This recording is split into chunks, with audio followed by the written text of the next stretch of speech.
Glazov gang. I am your guest host, Michael Hausam. As you can tell, I am not Jamie Glazov, partially because I don't have a Canadian accent. But I am joined this evening with three very good friends of mine. We have three special guests. The first one is Mark Tapson. Mark is a Hollywood-based writer and screenwriter and a Shillman Journalism Fellow at the David Horowitz Freedom Center. And he focuses mainly on politics and popular culture. The second guest is Jennifer Van Laar. She is a writer for Independent Journal Review and a contributor to United Liberty. She's a longtime conservative activist working on both state and federal campaigns throughout North Carolina and California.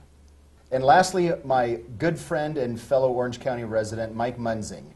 Mike has been on the board of directors for the American Freedom Alliance, and he, like me, owns a small business in South Orange County. Welcome, guys. Thanks for coming to the Glazov gang. Thanks for having us, Michael. All right, so the first thing that we want to talk about today, the president was in Estonia this morning, and he gave us a couple of different comments about what we should be doing in the Middle East. And I want to read them here. The first thing he said with regard to ISIS is that we need to destroy them. The second thing he said is that we need to make sure that they aren't an ongoing threat to our country. And then the last thing he said is that we need to shrink ISIS's sphere of influence, its effectiveness, its capability, to the point where it's manageable. So here's my question. Are we going to destroy them, or do we need to just manage them? And I'm reminded of what Winston Churchill said in 1940, a year before we got involved in World War II. He said, as conquer we must, conquer we shall. So I would suggest that our president doesn't have that kind of stomach. Mark, what do you think? Well, I think if you're listening to Obama and trying to get clarity about foreign policy, it's a big mistake. Even though his foreign policy can basically be summed up in one very simple sentence, and that is alienate our allies, empower our enemies. That's basically how his foreign policy has been executed over the last 6 years, and that falls in line with his rather radical agenda to remove America from its position as the world's preeminent superpower. Right. Mission accomplished. Mm-hmm. So with this statement today, he's clearing that. Jen, what do you have to say about that? Well, I mean, you can't manage something that you've destroyed. If you've already destroyed it, there's nothing there to manage. I rather liked what Joe Biden was saying about chasing them to the gates of hell. That was a much better policy in my mind. Obviously, they didn't coordinate their talking points with each other very well. Certainly not. And it's maybe Biden is one of these guys that is like a broken clock, that twice a day there's something that he's actually doing that's correct. Mm-hmm. And when I saw that, I thought, wow, I suppose I agree with Joe Biden for this one little thing. Now, so what do you think, Mike? Well, for me, I think it's more twice an administration he's right. But it's tough when you've got an administration that there's no cohesiveness, there's no consistency within the administration. When, after the first beheading of Foley, Obama should have kept his mouth shut, increased the bombing, and showed strength. And instead, he gets on the camera and does exactly what they wanted him to do. Mm-hmm. They wanted to get accolades, and they wanted to get acknowledgement and attention for doing that. And it's exactly what he did. So I don't want to say he signed the second gentleman's death sentence, but it was pretty much a foregone conclusion that the second guy wasn't going to make it. All right. Well, let me play the other side of it, though. We've been in Afghanistan for 13-some years. Americans are war-weary. So we had these two journalists a year ago, were both kidnapped. And obviously it was atrocious and awful. But they're threatening America, but they haven't actually done anything. When he comes out and says that we need to destroy them, how is that our business at all? That's the other side of the view. How would you respond to that, Mark? Well, I've seen statements like that before where people will say, why are we even over there? You know, we're just aggravating them. We would do the same thing if we were being oppressed and occupied and all that. That's complete nonsense. I mean, to imagine that somehow if we just leave the Middle East alone, it will take care of itself and we won't feel the ramifications of that, that is lunacy. We're dealing with an enemy that is not simply seeking to push us out of the Middle East. It's an enemy that is seeking to eliminate Western civilization. That is their stated goal. So this is a worldwide. It's convert. It's literally convert or die. That's right. And Exactly. now, and that may seem, very unlikely to us. That may seem completely like an irrational goal for them to have a worldwide caliphate and all that stuff. But the problem is that it's not irrational to them. Our opinion is irrelevant. They are absolutely committed to that goal and will continue acting on it until we do something about it, Right. or until we do nothing about it and they succeed. Jen, what do you think? Well, I think we are war weary, and part of the reason we've been there for 13 years is because we haven't actually followed through and done what we needed to do there. We wouldn't still be there if we had done it correctly. And Mark's absolutely right. They want to kill us all here, and anyone who thinks that they're going to just go away if we understand them and try to respect them, they just have problems. Right. The way I look at that is the amount of time that we've spent there. We've had World War II and World War I were both won in far less time than we've taken in Afghanistan. Dennis Miller comments that what we're doing is we're pursuing war with Jane Austen-like rules of engagement.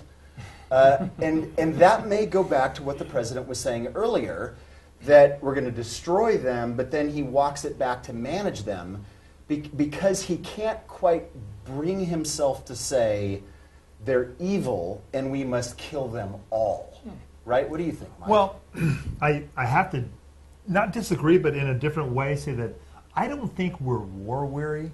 I think we're weary of the fact that we're not allowed to win. And that's the toughest part. That's a big distinction, right? That's a big distinction. Good Is point.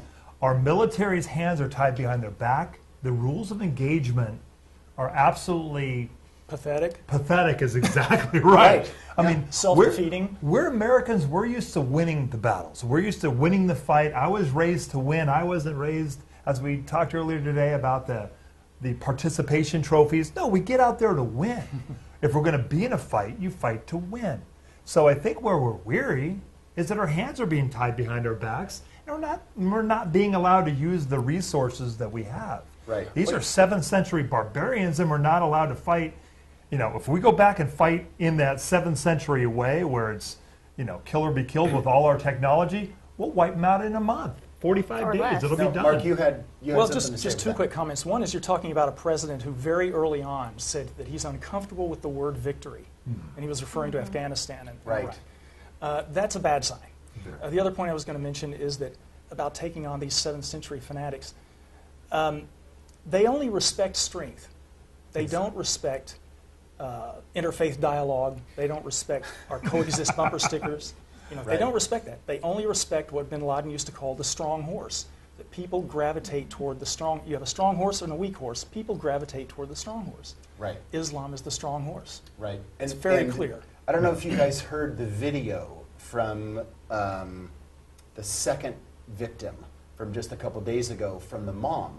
She was making an appeal that when I heard it, it was like, and maybe she was coached, the comments that she was making that Muhammad wouldn't do this, and I have children, and he loves your culture, and he cares about the wrongdoings. And perhaps she was coached with that, but I think, okay, that's so missing the point, Yeah. right? And if you look at those videos, there's been speculation that those two gentlemen may have been killed at pretty much the same time. So it's not like they were it's- just releasing that. Yeah, they just released Yeah. the second video. That's purely a speculation, but that's a possibility. Right. If you look at the outfit or the basically the setting, the outfit of the killer in that case, and the other guys, it may have gone down one then the other, and then just they held the video. Well, it shows me that the respect, like you were mentioning, that we're trying to be careful of not upsetting current social mores and define ourselves within a particular box with the way we're waging war. They're not so interested in that. I mean, they're taking a little knife and they're hacking off people's heads as not a statement of Marxist upsetness over a class struggle, Right. as not a way to communicate a disappointment with the way real estate is allocated. They're doing it as a way to obey their God's commands and to bring terror on those of us that are actually thinking that perhaps if we don't put a McDonald's in their neighborhood and culturally imperialistic, then it's going to be all good.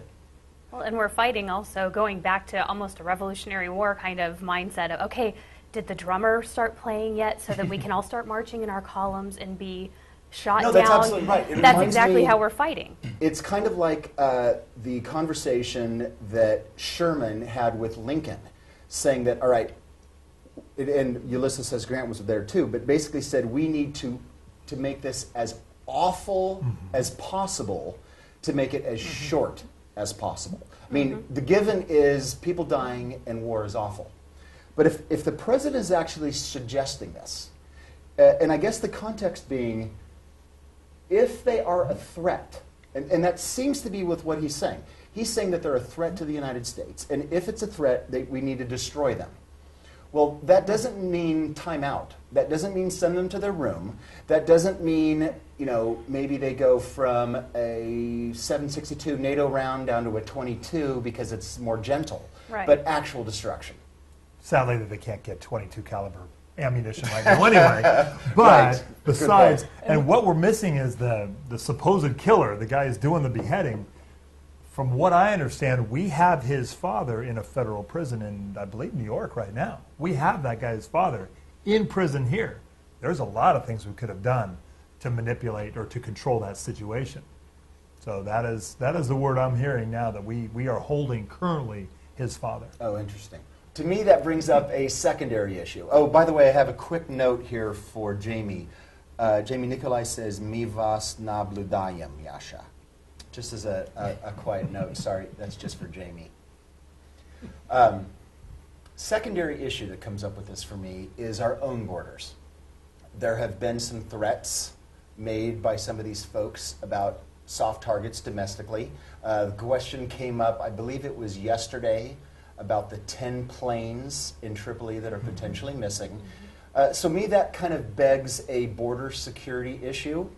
In fact, I've got a couple of friends that are strict libertarian types.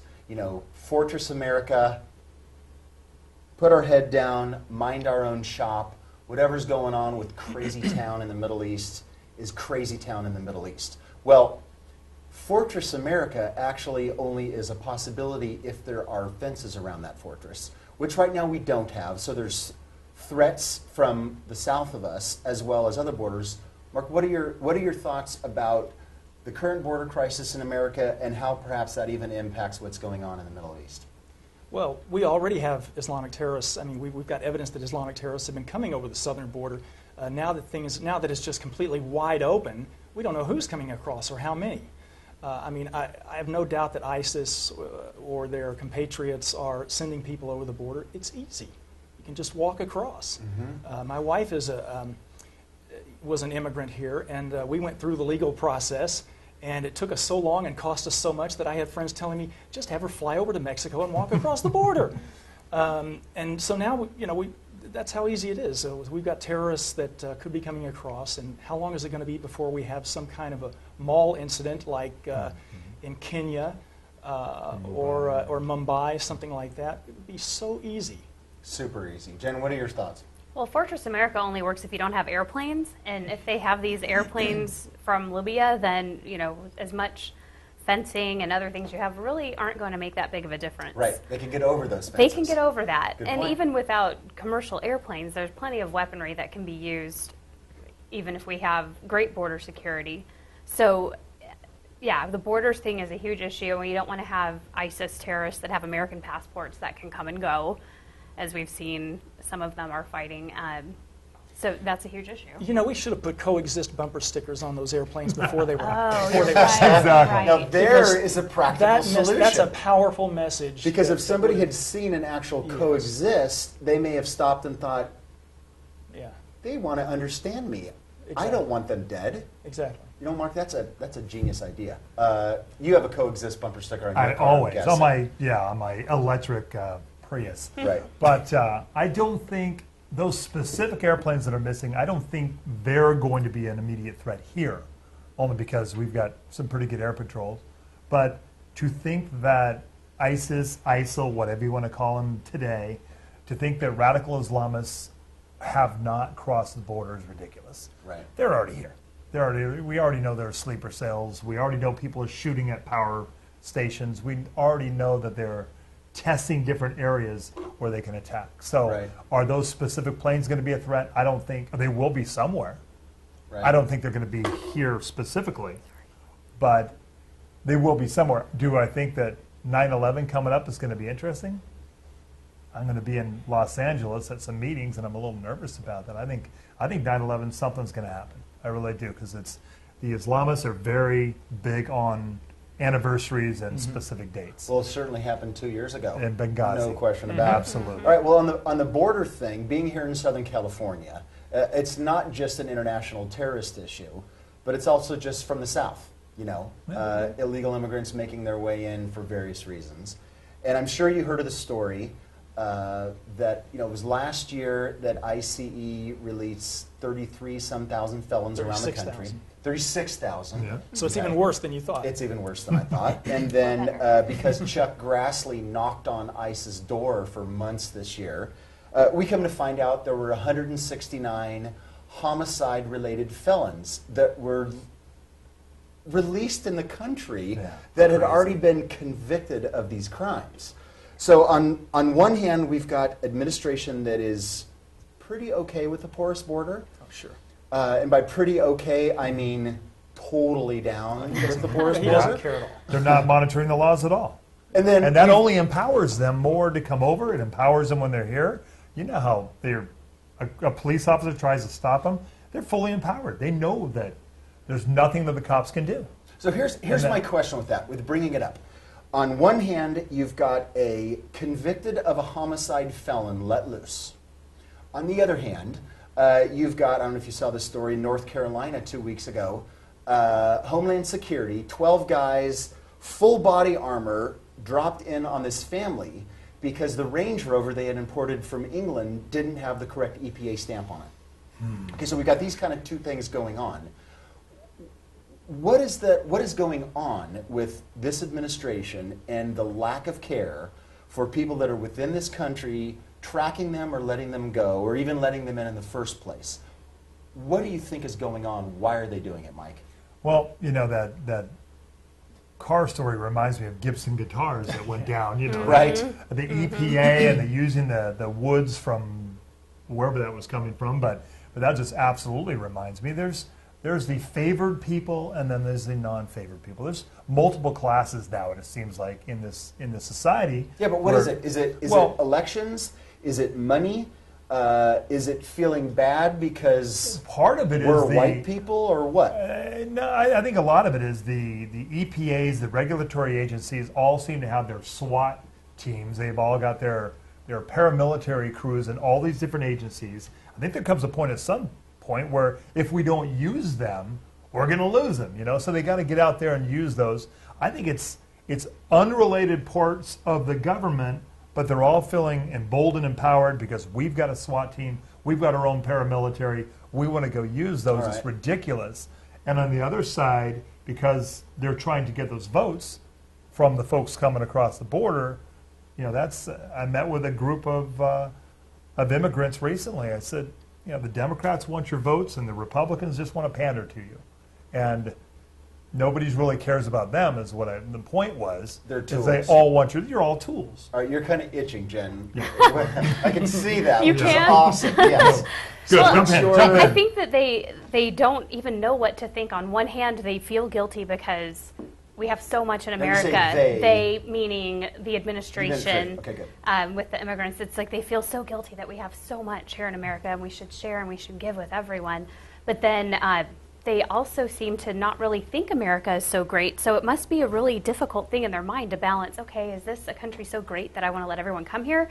But yet on foreign policy, we're so bad we have to apologize to everybody. Right. And so that's a So the dichotomy is what I was thinking of when I was. Okay. Is it scratching a guilty itch, maybe? I think it is. And then, of course, there's the side effect of having more Democrat voters. Right. Okay, Mark, what do you think? Why? I don't really think it's a matter of the administration feeling guilty. I think it's the administration. By the administration, I mean Obama and our first female president, Valerie Jarrett. Exactly. Exactly. Very good point. I think these are radicals in office whose their goal is basically to bring down America as we know it. I mean, look, Obama's always been open about his agenda, which was the transformation. Fundamental Yeah, thank you. Fundamental Radical. yeah. The fundamental transformation of America. That's what he said, and that's what he's doing. And that fundamental transformation includes bringing America low. It means overloading our economy, cutting back on our military, as I said before, alienating our allies, empowering our enemies. All these things, it's part of their agenda. This is why Obama doesn't ever seem worried. Excuse me. He doesn't ever. A lot of people will say Obama is incompetent. He's in over his head. That's only because we're viewing it from a perspective of, we have expectations about what a competent president does. He is not operating out of those expectations. He's got his own agenda, and it's going swimmingly. That's why he looks so relaxed all the time. There's no disappointment Somebody to it. who's in over their head at a job is panicked and is desperate to try harder. Does he Right. look panicked? Yeah, I've heard Does he look- people saying. I've heard people saying that he's getting tired of the job, that he's bored with the responsibility, but I don't see that. I see him enjoying it. No, he's enjoying it. Right, But no question. The immigration issue. This is all part of their plan. I Yeah. don't think it stems from guilt. I think it stems from a radical anti-American agenda. Now, do you Right. think Dinesh D'Souza had it partially right in 2016 that he's got more of an anti-colonialist and he sees us as the big oppressive colonialist? I think there's an awful lot of truth to that argument. I So think too. it's almost impossible to argue otherwise. And a It's global clear- redistribution, back to your point, is a global redistribution of wealth through, coming down through the UN, through all the EPA and all the regulatory aspects. That's what they're trying to do is knock us down because you can't bring the rest of the world up, and they want to level the playing field. And I see every Right. action I see them doing, that's what it's all about. He's the post-American president. Exactly. That's a good transition to the next subject I want to talk about, which is more domestic economics. Burger King is moving from Florida to Toronto. And you were just talking about bringing the top down in order to equalize income. Right. I'm not sure how closely you guys had followed that, but to me it was really interesting. So if you've ever been to Canada, you've had coffee and donuts at Tim Hortons.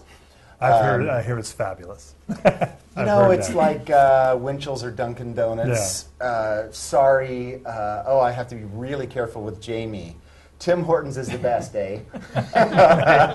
Okay. Okie Sorry dokie. about that. I have to be very careful there, poser. Anyway, and it hasn't come out specifically that the president or the vice president identified them as being economically unpatriotic. Oh. But I'm sure. But that, they use the term all the time. well, on no. Every I'm aspect. saying that this past Monday, I'm sure you guys did the same thing I did, which is watch both the president's and the vice president's speech on Labor Day. I spent a lot of time looking at that, and both of them were making the comment that and it was amazing with the crowd that they had, the cheers that they received. Should a company be allowed to move from the United States to somewhere else in the world just for the benefit of taxes? And everybody was cheering. So that's the first question on this I want to bring up. Should a company be allowed to move from the United States to some other place just to save money, Mark? I don't have a problem with that, but it's a little more complicated than that economically, and I don't pretend to understand it all, but I do know that part of Burger King's position stems from a desire for greater growth, not just for tax savings. Right. I think this whole Tim Hortons thing is because they do such great breakfast business, and Burger King does not. Right. So It's revenue enhancement, yeah, not so it's merely it's a tax combination of deal. things. I mean, every American looks for ways to trim their taxes, to find loopholes. So why shouldn't Burger King? Good point. Jen, what do you think? Should a company be able to... now, let me... I'm asking this very carefully based on the way Biden said it. Okay. Should a company be allowed to move in order to save money or avoid taxes? Of course. I mean, are we holding companies hostage here? I mean, we're not in the business of doing that with people. We're not communist yet. Yeah. I Right. don't We're think. not. Very good. Not in Now, this Mike, room. You own a small business. Yes. And revenues come in the front door, expenses stay in, and then hopefully what's left to go out the back door is profit, which is a bad word, apparently. Should a company be allowed to move in order to better its situation? Well, fortunately, my company is not a corporation, and America's corporate taxes are absolutely at some of the highest in the world. Now, the complete hypocrisy. I have the facts on that, by the way. I think we're number 3. Number 3. We're number 3. Number 1, the highest tax rate on the planet Earth is the economic powerhouse of Chad. Not Fine. Chad Lowe, but the country. Yeah, it's a different animal. He might have In more fact, money than he actually Chad. might have more money than the African country, sad to say. And then number 2 would be United Arab Emirates. There you Those go. are number 1 and number 2. U.S. is number 3. Well, what I was going to say, the complete hypocrisy in the whole story is Warren Buffett. Warren Buffett's financing and support of this issue after he was the one who said, hey, I should be paying more taxes. I'm paying less taxes than my secretary, and that be patriotic, pay more taxes. And then he's the one footing the bill for this big transaction. Right. So Well, it was interesting to me listening to what the president and the vice president had to say this weekend, that they were castigating Burger King for making these decisions. And the idea being people's jobs and the obligations that companies have here. And my thought was, what about those that created an economic and a regulatory and a business environment such that, I mean, for a company to move from Florida to Toronto is not a $1,500 check to United Van Lines. I mean, it's millions and millions and millions of dollars of leases and equipment and people and human resources. Huge decision. And retraining. I mean, this is, I don't know, dozens and dozens, maybe hundreds of millions of dollars of costs. Yet, between the revenue enhancement from Tim Hortons and the potential tax benefits applied to it, whatever it is it the business's job to be getting involved in that in the first place? But should they be standing up there saying that we should have a business environment where people want to actually move here, right? What do you think about that? It's a radical concept. I think we need to speak to the president about that. I think it's worth mentioning that the left only seems to be pro-patriotism in the context of taxation.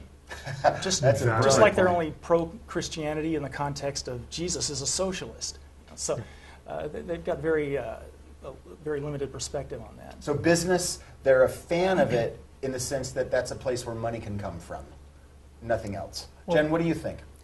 Yeah, anytime that you are looking at something as let's just keep what we have here as crappy as possible and make you stay rather than trying to make it competitive, it's a losing idea. You always, if you're going to sell a house, you don't leave it exactly how it is if it's trashed and then hope you find a buyer. You make it look as good as possible and want someone to come in. We should do the same with our country. Right. Now, what do you think, Mike? Well, every time Obama and the administration, when they demonize the wealthy, they demonize the successful, you didn't build that, you didn't do that.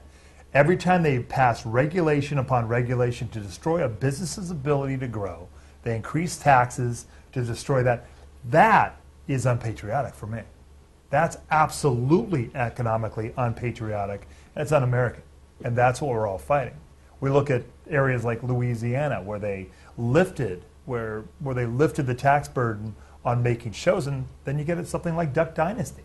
And how much money how many wages, how many lives have been improved by that show alone, by the manufacturers of all the paraphernalia, the show itself. I mean, that's been a windfall across the whole country as far as the show, and it's because they raised the limits, they lightened the tax burden on producing a show in that state.